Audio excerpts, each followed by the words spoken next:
Hello horror movie fans. तो लेके आई हूँ आज आपके लिए 2024 की रिसेंटली रिलीज्ड एक American horror movie the watchers, जिसकी फिलहाल IMDb रेटिंग है 5.8 आउट ऑफ 10। मूवी की कहानी 4 लोगों के बारे में है जो जंगल में फंसे हुए हैं। इस जंगल से आप कभी भी बाहर नहीं निकल सकते। कोशिश करोगे तो जान से हाथ धोना पड़ेगा, क्योंकि वहाँ कुछ ऐसे क्रीचर्स रहते हैं जो आपको कभी वहाँ से जिंदा नहीं जाने देंगे। पर वहाँ ज्यादा समय तक रहना भी खतरे से कम नहीं है, क्योंकि वो जंगल आपको भ्रमित कर देगा, जिससे आप सच और छलावे के बीच फर्क नहीं कर पाओगे। तो रहस्यों से भरे इस जंगल और उन खतरनाक क्रीचर्स के बारे में जानने के लिए इस वीडियो को पूरा देखना। तो चलो अब शुरू करते हैं द वॉचर्स मूवी का एक्सप्लेनेशन। तो मूवी के स्टार्ट में एक घने जंगल में हम एक आदमी को भागते देखते हैं। अब सूरज डूबकर अंधेरा होने लगा था। वो अपनी घड़ी में टाइम देखता है। उसके चेहरे पर डर हम साफ देख सकते हैं। सारे पक्षी उस जंगल को छोड़कर चले जाते हैं, मानो उन्हें किसी खतरे का आभास हो गया हो। वो आदमी खुद से ही कहता है कि वो वक्त रहते वापस नहीं लौट पाएगा। तो वो एक पेड़ पर चढ़ने लगता है, लेकिन पेड़ की टहनी टूटने से वो नीचे गिर जाता है, जिससे उसका पैर टूट चुका था। वो देखते हुए अपने बैग के पास जाकर उसे चाकू निकाल लेता है। तभी उसके सामने कोई आता है, जिसे देखकर उसे यकीन नहीं होता। वो शॉक हो गया था। उस आदमी की चीखें पूरे जंगल में गूंजने लगती है। कोई चीज उसे खींचकर एक गड्ढे में ले जाती है, और यह हम समझ सकते हैं कि वो आदमी मारा जा चुका है। सीन एक पेट शॉप में शिफ्ट होता है, जहां हम वहां काम करने वाली मीना नाम की एक लड़की को देखते हैं।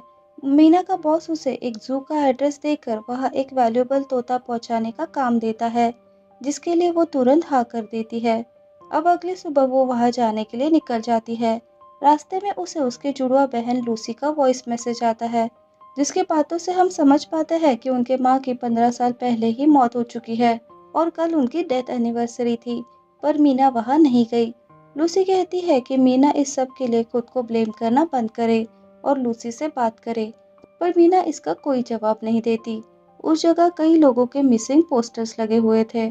पूरे रास्ते में मीना को अपनी बहन की बातें याद आ रही थी।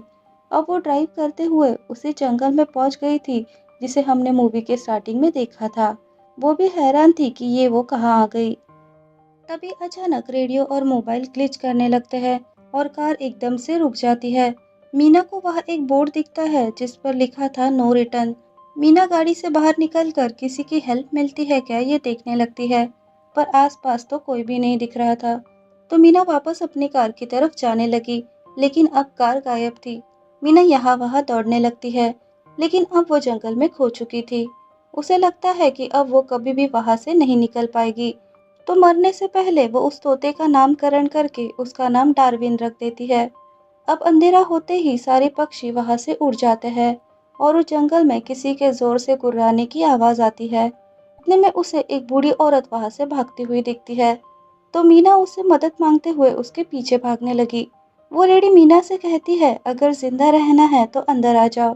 वो जगह एक बंकर जैसी बिल्डिंग थी, जिसे वो लोग कूप कहते हैं। वो लेडी अपना नाम मैडलिन बताती है और मीना को बाकी के 2 मेंबर से मिलाती है, जिनके नाम थे सैरा और डैनियल। मीना को समझ ही नहीं आ रहा था कि वहाँ क्या हो रहा है। तो मैडलिन उसे समझाती है कि मीना डरे नहीं, वो वहाँ सेफ है। लेकिन हर रोज रात होते ही उन सबको कूप के 2 वे मिरर के सामने खड़ा होना पड़ता है, ताकि बाहर जो क्रीचर्स है वो उन्हें ऑब्जर्व कर सके। वो इनके सारे एक्टिविटीज को देखते हैं, इसलिए ये लोग उन क्रीचर्स को वॉचर्स कहते हैं। मीना के सामने जाते ही बाहर से बहुत सारा शोर आने लगता है। मैडलिन कहती है वॉचर्स आज बहुत ही ज्यादा खुश है, क्योंकि इतने महीनों बाद एक नया मेंबर यहाँ आया है। अब सुबह होते ही मीना वहां से वापस घर जाने निकलती है। कोई उसे नहीं रोकता। अब बहुत भटकने पर भी मीना को बाहर जाने का रास्ता नहीं मिलता। उसे जंगल में एक शैडो दिखती है, जिसे घबरा कर वो भागने लगती है। अब वो थक कर एक जगह बैठ गई। तभी वहां मैडलिन आती है और उसे बताती है कि मीना पहली नहीं है जिसने यहाँ से भागने की कोशिश की है। वो सब भी ऐसा कर चुके हैं, पर आज तक कोई भी सफल नहीं हो पाया। तो आगे से वो ऐसा ना करे, क्योंकि वो जंगल खतरनाक है। वो तुम्हें हेलुसिनेट करके ऐसी चीजें दिखाएगा जिससे तुम पागल हो सकते हो। फिर वो उसे एक बोर्ड के पास ले जाती है। ये वैसा ही बोर्ड था जो मीना ने जंगल में आते ही देखा था। मैडलिन बताती है ये बोर्ड पूरे जंगल में हर तरफ लगे हुए हैं। जिससे कूप के आसपास एक सर्कल बनता है। दरअसल ये सर्कल सीमा रेखा है। अगर तुम इसके अंदर रहोगे तो रात होने से पहले कूप में लौट सकते हो, पर अगर इसके पार चले गए तो लौटना इम्पॉसिबल हो जाएगा। मैडलिन बताती है वो कूप और ये पोर्ट सारी प्रोफेसर की प्लानिंग थी। अब प्रोफेसर के बारे में हम आगे जानेंगे। उस रात भी वो लोग मीरा के सामने खड़े हो जाते हैं ताकि वॉचर्स उन्हें देख पाए। फिर अगले दिन मीना सेरा के साथ जंगल में खाने का सामान ढूंढने जाती है। यहाँ हमें पता चलता है सेरा अपने पति के साथ 4-5 महीने पहले यहाँ आई थी, पर अभी 6 दिन हो चुके हैं, उसका पति वापस नहीं लौटा। जॉन वही आदमी था जिसे हमने कहानी की शुरुआत में देखा था। सेरा को विश्वास था कि वो एक दिन जरूर लौटेगा, पर हम जानते हैं कि वो तो मर चुका है। फिर सेरा मीना को एक गड्ढा दिखाती है जहाँ वॉचर्स दिन के उजाले में रहते हैं और रात को बाहर आते हैं।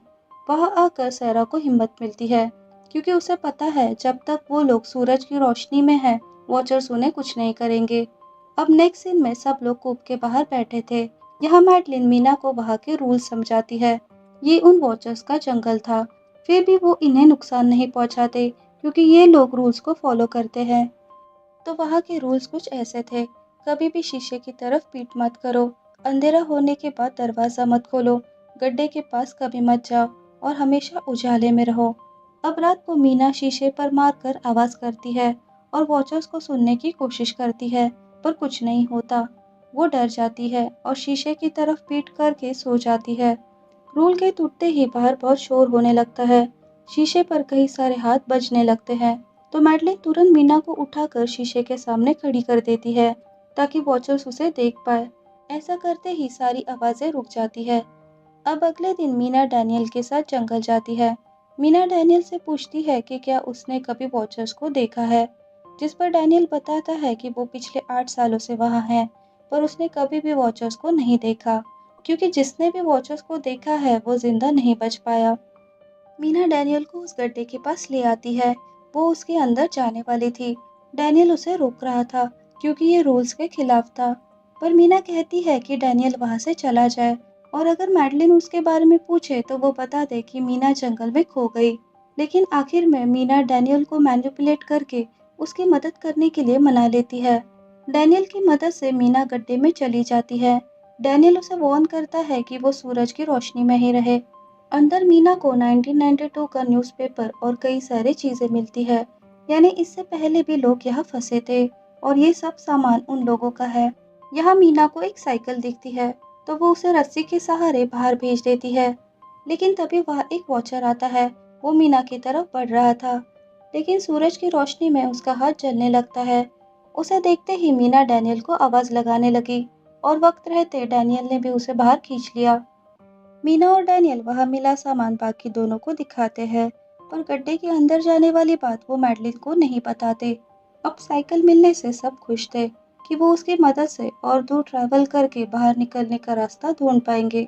अब गड्ढे से मिले कैमरा को डैनियल टीवी से कनेक्ट करके दरवाजे के बाहर रख देता है ताकि वो लोग वॉचर्स को देख सके। अब बहुत देर हो चुकी थी, पर वॉचर्स वहां नहीं आते। अचानक दरवाजे पर कोई दस्तक देता है। बाहर सेरा का पति जॉन खड़ा था। वो बहुत बुरी तरह से घायल था। वो उन सबको दरवाजा खोलने कह रहा था। सेरा तुरंत दरवाजा खोलने भागी, पर मैडलिन उसे दरवाजा खोलने नहीं देती क्योंकि वो समझ चुकी थी कि ये वॉचर्स की चाल है। वो सेरा को समझाती है कि रात में वॉचर से कोई नहीं बच सकता, तो जॉन वापस कैसे आ सकता है। सेरा फिर भी उसकी बात नहीं मान रही थी, तो मैडलिन उसे यकीन दिलाने के लिए जॉन को ऐसा सवाल पूछने कहती है जिसका जवाब बस वो दोनों ही जानते थे। सेरा जॉन से पूछती है कि वो रास्ते में कौन सी बुक पढ़ रही थी, पर इसका जवाब जॉन नहीं दे पाता। अब सेरा भी वॉचर्स की चाल समझ गई थी, पर फिर भी कंफर्म करने के लिए वो जॉन को कैमरा में देखने कहती है। कैमरा में उन्हें जॉन का ही चेहरा दिखता है और फिर वॉचर्स आकर उसे खींच ले जाते हैं। मैडलिन मीना से पूछती है कि क्या उसने कोई रूल तोड़ा है जिसे वॉचर गुस्सा हो गए हैं, तो मीना बता देती है कि वो गड्ढे के अंदर गई थी। मैडलिन पूछती है कि क्या उसने गड्ढे में वॉचर्स को देखा, जिस पर मीना झूठ बोल देती है कि उसने कुछ नहीं देखा। अब थोड़ी देर बाद सब शांत हो जाता है। कल रात के हादसे के बाद मैडलिन नहीं चाहती थी कि कोई और रूल टूटे, तो वो उस साइकिल को गड्ढे में फेंक देती है और वॉचर उसे खींच लेते हैं। अब कुछ महीनों बाद सर्दी का मौसम आता है। वो मौसम और वो जंगल उन लोगों के दिमाग पर असर डालने लगा था। वो लोग अब एक दूसरे के खिलाफ होने लगे थे। सारा समझ चुकी थी उसका पति अभी कभी नहीं लौटेगा, तो खुद की जान देने वो भी उस गड्ढे में कूदने वाली थी, पर मीना उसे रोक लेती है। तभी उन्हें डैनियल की आवाज़ सुनाई देती है। उसने मैडलिन को बांध रखा था। उन दोनों को देखते ही वो वहां से भाग जाता है। सारा उसके पीछे भागती है और मीना मैडलिन को खोलने लगती है। अब अंधेरा होने लगा था। वो दोनों किसी तरह कूप के दरवाजे तक पहुंच चुके थे, पर डैनियल ने दरवाजा अंदर से बंद कर दिया था। वो दोनों उसे समझा रही थी, लेकिन जंगल उसके दिमाग पर असर डालने लगा था, तो उनके लाख समझाने पर भी वो उन्हें अंदर आने नहीं देता। तो जान बचाने के लिए मैडलिन मीना को एक सड़े हुए पेड़ के अंदर ले जाती है, ताकि उन जड़ों की सड़न की बदबू से वॉचर को इनकी स्मेल ना आए। मैडलिन कॉलेज की प्रोफेसर थी और कई सालों से यहाँ थी, तो ये सब ट्रिक वो जानती थी। अब यहाँ पहली बार हम वॉचर्स को देख पाते हैं। वो बहुत ही लंबे और डरावने लग रहे थे। मैडलिन और मीना को वहां ना देखकर सारे वॉचर्स इकट्ठा हो जाते हैं और उन्हें पूरे जंगल में ढूंढने लगते हैं। इसी बीच मैडलिन और मीना वापस कूप के अंदर जाने की कोशिश करते हैं। इस बार मीना किसी तरह डैनियल को मना लेती है और वो दोनों अंदर चले जाते हैं। यहाँ मैडलिन उन्हें एक राज बताती है, जो उसने इन लोगों से छुपाए रखा था। वो बताती है कि ये सब लोग वहाँ अनजाने में पहुंचे हैं, पर वो यहाँ खुद से ही आई थी, यहाँ के राज को खुद अपनी आंखों से देखने। वो बताती है कि ये वॉचर्स असल में फेरीज है। वैसे तो इनके कई सारे नाम हैं, पर आयरलैंड में इन्हें फेरीज कहते हैं। इनकी कई सारी कहानियां सदियों से चली आ रही हैं। अब फ्लैशबैक से हमें पता चलता है कि एक वॉचर अपने आप को मैडलिन की तरह बदलने लगता है, पर इससे पहले कि वो उसे मारे, मैडलिन ने ही उसे मार दिया। वो बताती है कि दरअसल वॉचर किसी का भी रूप ले सकते हैं और ये लोग उन वॉचर्स के कैदी हैं, जो इन लोगों को देखकर इनकी आदतें सीख रहे हैं, ताकि वो इंसानों की बेहतर नकल कर सके। अब उन लोगों ने कई सारे रूल्स तोड़ दिए थे, तो गुस्सा होकर वॉचर्स को ऊपर हमला कर देते हैं। वो दरवाजा तोड़कर अंदर आने की कोशिश कर रहे थे। ये लोग बचने के लिए कोई रास्ता ढूंढ रहे थे। तभी उन्हें जमीन में एक छुपा हुआ दरवाजा मिलता है, जो अंडरग्राउंड बंकर की तरफ जा रहा था। चारों लोग उसके अंदर चले जाते हैं। ये बंकर भी उस प्रोफेसर ने बनाया था। जब वो यहाँ आए थे तब वो इसी बंकर में रहते थे। उसमें सारी फैसिलिटीज और बहुत सारा खाना था, पर इतने दिनों तक इन लोगों को इस जगह का पता ही नहीं था। अब ढूंढने पर मीना को कंप्यूटर में प्रोफेसर के वीडियो मिलते हैं, जो उन्होंने यहाँ रहते समय बनाए थे। उन वीडियो से समझ आता है कि प्रोफेसर ने इन फेरीज पर काफी रिसर्च किया था, तो उन्हें स्टडी करने के लिए वो इस जंगल में आए थे और इसी के चलते वो एक वॉचर को पकड़ने में भी कामयाब हो गए थे। उस फ़ोल्डर में 300 वीडियोज़ थी, तो वो आखिरी वीडियो देखते हैं, जिसमें प्रोफ़ेसर बहुत ही निराश लग रहे थे। उन्हें अपने इस डिसीजन पर पछतावा हो रहा था। वो बताते हैं कि वो तो वहाँ से ज़िंदा नहीं जा सकते, क्योंकि उन्होंने डिसाइड किया था कि वो खुद को और जो वॉचर उन्होंने पकड़ा है, उसे मार देंगे। पर उन्होंने वीडियो देखने वाले के लिए वहाँ से निकलने का प्लान बताया था। उन्होंने अपनी बोट नदी के पास छोड़ दी थी और वो बताते हैं कि वहाँ तक पहुँचने के लिए उन्हें पक्षियों को फॉलो करना होगा। आखिर में उन्होंने वीडियो देखने वाले से एक रिक्वेस्ट की थी कि वो यूनिवर्सिटी जाके उनके सारे रिसर्च को नष्ट कर दे, क्योंकि कुछ चीजें पास में ही रहनी चाहिए। तो अगले दिन सुबह होते ही ये लोग पेड़ पर लगे मार्क्स के सहारे प्रोफेसर ने बताए हुए रूट तक पहुंच जाते हैं। अब वो सीमा रेखा को पार करके उस तोते दारवी ने दिखाए हुए रास्ते को फॉलो करने लगते हैं। अब रास्ते में उन्हें एक बहुत बड़ा पत्थर दिखता है, जिस पर कुछ पेंटिंग बनी हुई थी। मैडलिन उन्हें उसकी हिस्ट्री सुनाती है। कई सालों पहले फेरिस को इंसान भगवान की तरह ही समझते थे, लेकिन समय के साथ इंसान फेरिस की शक्तियों से डरने लगे, तो इंसानों ने उन्हें जमीन के नीचे जंगल में ही कैद कर दिया, ताकि वो कभी भी बाहर ना आ सके। कई सालों तक फेरिस बाहर निकलने की कोशिश कर रही थी, लेकिन समय के साथ उन्होंने अपने पंख खो दिए और वो कभी भी जंगल को छोड़कर नहीं जा सकी। और ये सिंबल इंसानों ने फेरिस को दिए हुए श्राप को ही दर्शाता है। फिर मैडलिन कहती है कि उन्हें आगे बढ़ना चाहिए, क्योंकि अंधेरा होने वाला था। साथ ही वहाँ बारिश शुरू हो जाती है। अब अंधेरा होते ही वॉचर्स की आवाज़ जंगल में गूंजने लगती है। वॉचर्स बाहर आ चुके थे और ये लोग भी आगे बढ़ते जा रहे थे। आखिरकार उन्हें नदी मिल जाती है। ये लोग बोट पर जाने लगते हैं, लेकिन एक वॉचर जॉन का रूप लेकर डैनियल को फंसा देता है। बाकी सब उसे समझा रहे थे कि वो जॉन नहीं है, लेकिन इससे पहले डैनियल असलियत जान पाए वो वॉचर उसे मार देता है। बाकी तीनों वहां से बच निकलते हैं। श्राप के कारण वॉचर उस जंगल को छोड़ नहीं सकते थे, तो वो वहीं रुक जाते हैं। और हम देखते हैं कि वॉचर जंगल में मरने वाले सारे इंसानों का रूप लेने लगते हैं। तीनों अब सिटी पहुंच चुकी थी। अब सीन यूनिवर्सिटी में शिफ्ट होता है। यहाँ मीना प्रोफेसर को अपना अंकल बताकर उनके केबिन में एंट्री ले लेती है, ताकि वो उनके रिसर्च को डिस्ट्रॉय कर पाए। यह उनके रिसर्च को पढ़कर उसे पता चलता है कि जब फेरीज और इंसान साथ में रहते थे, तब कुछ फेरीज और इंसान की मेटिंग से ऐसे हाइब्रिड बच्चे पैदा हुए जिनमें दोनों के भी गुण थे। वो बच्चों के पास शक्तियाँ भी थी और वो इंसानों की तरह दिन के उजाले में भी जा सकते थे। वो अपना रूप बदलने में माहिर थे। आगे जाके उन फेरिस को तो कैद कर दिया गया, पर उन बच्चों का क्या हुआ ये आज तक कोई नहीं जानता। उसे वहाँ कुछ ऐसी फोटोज मिलती है जिन्हें देखते ही वो तुरंत सहरा से मिलने जाती है। और यहाँ आता है एक बड़ा ट्विस्ट। उन फोटोज में प्रोफेसर और उनकी पत्नी थी, जो और कोई नहीं मैडलिन ही थी। लेकिन उन दोनों के बारे में इंटरनेट पर सर्च करने पर मीना को पता चलता है कि प्रोफेसर की पत्नी की कैंसर से मौत हो चुकी थी। तो जंगल में जो मैडलिन उनके साथ थी वो कौन है?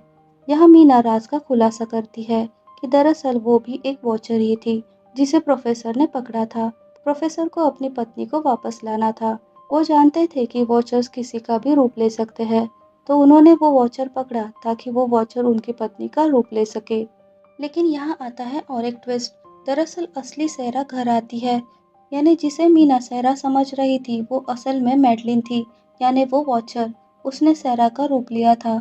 मैडलिन सहरा को दूर फेंक देती है और मीना पर हमला करने पड़ती है। वो बहुत तेजी से अपने रूप बदल रही थी। मैडलिन को मीना को मारकर उसकी जगह लेनी थी। यहाँ मीना मैडलिन को उसकी असलियत बताती है कि वो हाफ ह्यूमन और हाफ फेरी है।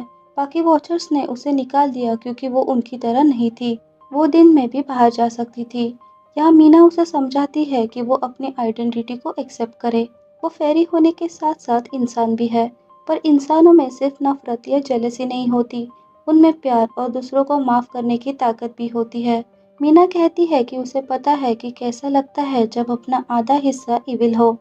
फिर फ्लैशबैक से हमें पता चलता है कि एक दिन कार से जाते वक्त मीना की माँ उसे डांट रही थी, तो मीना उसकी नकल करने लगती है, जिससे वो और चिढ़ गई। उनका ध्यान रास्ते से हट गया, उनका एक्सीडेंट हो गया और उसी में उसके माँ की मौत हो गई। तो मीना अपने आप को इस बात का जिम्मेदार मानती है। मीना कहती है कि मैडलिन अपने अंदर की अच्छाइयों पर फोकस करे, बुराइयों पर नहीं। मीना कहती है मैडलिन की तरह ही और भी कई हाफ ब्लड हाइब्रिड फेरीज इस दुनिया में हैं, तो वो उन्हें ढूंढे ताकि वो अकेली ना रहे। उसकी बातें मानकर मैडलिन अपने असली रूप में आकर हवा में उड़ जाती है। अब मैडलिन को बातें समझाते हुए मीना को भी रियलाइज होता है कि उसे आगे बढ़ना चाहिए। उसे भी अपनी फैमिली की ज़रूरत है। तो नेक्स्ट सीन में वो अपनी जुड़वा बहन लूसी के घर उससे मिलने जाती है। वो अपनी बहन को उसके साथ हुई सारी बातें बता देती है। वो कहती है कि अच्छा होगा अगर मैडलिन को उसके साथ ही जल्दी मिल जाए, क्योंकि उसे आज भी लगता है कि मैडलिन उस पर नजर रखे है। और हम घर के बाहर का सीन देखते हैं, जहाँ एक छोटी बच्ची का रूप लेकर मैडलिन मीना पर नजर रखे हुए थी। और इसी के साथ यहाँ ये मूवी एंड हो जाती है। तो ये थी द वॉचर मूवी की कहानी। एक्सप्लेनेशन अगर पसंद आया हो तो वीडियो को लाइक करना और चैनल को भी सब्सक्राइब करना। इससे मुझे मोटिवेशन मिलेगा और वीडियोस बनाने के लिए। तो अब कहती हूँ आप सबको अलविदा, विद वादा कि ऐसी अच्छी अच्छी कहानी आपके लिए लाते रहूँगी। तब तक के लिए बाय बाय।